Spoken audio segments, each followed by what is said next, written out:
চলো বন্ধুরা, আমি একটা এরকম ফাইনাল ধোকার ডালনা করে দেখিয়ে দিচ্ছি। এটা প্যাকেটের ধোকা ছিল, গরম জলে ভিজিয়ে রেখেছিলাম। তারপর একটু ফ্রাই প্যানে তেল দিয়ে সেটাকে আমি মিক্সচারটাকে সুন্দর করে শুকিয়ে একটা থালায় তেল দিয়ে একটু হাত দিয়ে তেল বুলিয়ে নিয়ে তার মধ্যে রেখেছিলাম এবং ঠান্ডা হলে পিস পিস করে সুন্দর করে কেটে নিয়েছি। এটা কিন্তু অসাধারণ লাগে। ছোলার ডাল বেটেও এটাভাবে করতে পারো, কিন্তু এটাও ভালো লাগে। ছোলার ডাল বেটে একদিন তোমাদেরকে দেখিয়ে দিব, কিন্তু এটা রেডি থাকে সব কিছু। এই ফ্লেভারটা আমার খুব ভালো লাগে, সেই জন্যই প্যাকেটের ধোকাটা নিয়ে এসেছিলো। দেখো পিস পিস করে সুন্দর করে আমি কেটে নিচ্ছি। কেটে নিয়ে এটাকে ছাকা তেলে ভাজবো। এই ভাজাটাও কিন্তু অসাধারণ লাগে খেতে, মচমচ করে। বেশ ডাল ভাতের সঙ্গে কিন্তু ভাজাটাও শুধু মুখে খাওয়া যায়। এই দেখো আমি সুন্দর করে পিস পিস করে ধোকাটাকে সুন্দর করে দেখো কেটে কেটে নিয়ে নিলাম।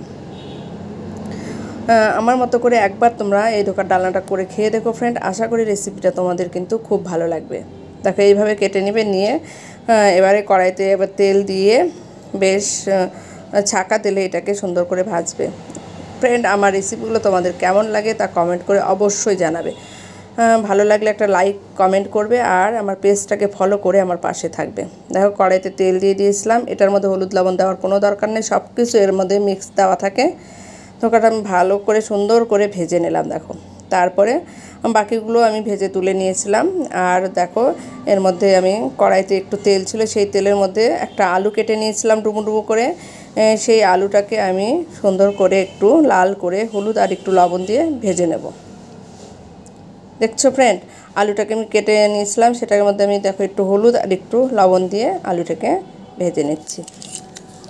ফ্রেন্ড, আমাদের তো প্রতিদিন 3 মিনিটের ভিডিও দিতেই হবে। কী দেবো তাই প্রতিদিন ভেবে পাই না, তাই আজকে আমি রান্নার ভিডিওটাই দিলাম। আশা করি তোমাদের কিন্তু এই রেসিপিটা ভালোই লাগবে।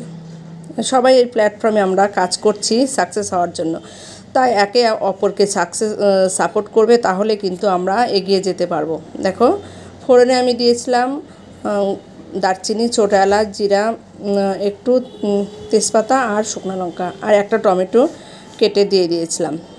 একটু ঢাকা দিয়েছিলাম, টমেটোটা মজে গেছে। তার মধ্যে এর মধ্যে আমি কাঁচা পাকা লঙ্কা বাটা ছিল, সেই লঙ্কা বাটা, জিরা বাটা আর আদা বাটা একসঙ্গে বাটা ছিল, সেটা দিয়ে দিলাম আমি। আর দিয়ে দিলাম হলুদ, লবণ আর একটু চিনি, আর দিয়ে দেবো আমি একটু কাশ্মীরি লঙ্কার গুঁড়ো। এই গুঁড়োটা তুমি স্কিপ করতে পারো, তবে দিলে কিন্তু কালারটা দারুণই আসে, দুর্দান্তই হয়। আর হ্যাঁ ফ্রেন্ড, যেটা বলছিলাম, এখানে সাকসেস হতে গেলে কিন্তু একে অপরকে সাপোর্ট করতেই হবে, এবং রিপ্লাই কমেন্ট করতে হবে, রিয়াকশন দিতে হবে, এবং সবার ভিডিও দেখতে হবে, তাহলেই কিন্তু আমরা এখানে সাকসেস হতে পারবো।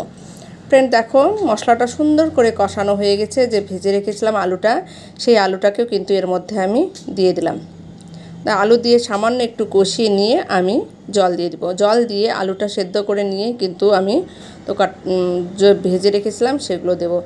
ধোকা দিয়ে বেশি ফোটাবে না, তাহলে কিন্তু গলে যেতে পারে। সামান্য দিয়ে তুমি ঘি গরম মশলা দিয়ে নামিয়ে নেবে। দেখো আমি ঝোলটা দিয়ে দিয়েছি, পরিমাণ মতো একটু বেশি দিবে, কারণ ধোকাটা জল টেনে নেয়। ঢাকা দিয়ে দিলাম। আলুটা সেদ্ধ হয়ে গেলে কিন্তু বাদ বাকি ধোকাগুলো দিয়ে ঘি গরম মশলা দিয়ে নামিয়ে নেব। ফ্রেন্ড, সবাই যারা মনিটরেশন পেয়ে গেছো তাদেরকে কিন্তু 3 মিনিটের ভিডিও মাস্ট দিতেই হবে।